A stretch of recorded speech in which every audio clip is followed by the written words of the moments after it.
അസ്തഗ്ഫിറുല്ലാഹൽ അദീം الذي لا إله إلا هو الحي القيوم أتوب إليه.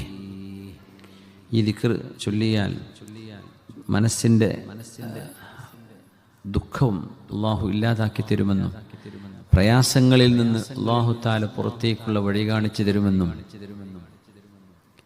നമ്മൾ വിചാരിക്കാത്ത വഴിയിലൂടെ അള്ളാഹു റിസ്ക് തരുമെന്നും നബിയുനാ റസൂലുള്ളാഹി സ്വല്ലല്ലാഹു അലൈഹി വസല്ലം. ദുആന്റെ ഇടയിലാണെങ്കിലും അതൊരു വസിയത്തായിട്ട് ഏറ്റെടുക്കുക. ഒരു ദിവസം എപ്പോഴെങ്കിലും ഒരു 3 തവണ അല്ലെങ്കിൽ 5 തവണയെങ്കിലും ഈ ദിക്ർ നമ്മൾ ചൊല്ലണം. അത് തെറ്റ് ചെയ്തവർക്ക് പശ്ചാത്തപിക്കാൻ മാത്രമുള്ള ദിക്റല്ല അത് ഇസ്തിഗ്ഫാർ. കാരണം ഈ ദിക്ർ ചൊല്ലിയാൽ അള്ളാഹ് തെറ്റ് പുറത്തു തരും എന്ന് അല്ല നബി തങ്ങൾ പറയുന്നത്. അള്ളാഹു നിങ്ങൾ ചൊല്ലുന്നതോടുകൂടെ മിൻ കുല്ലി ഹമ്മിൻ മഖ്റജ, നിങ്ങൾ മിൻ കുല്ലി ഹമ്മിൻ ഫറജ മിൻ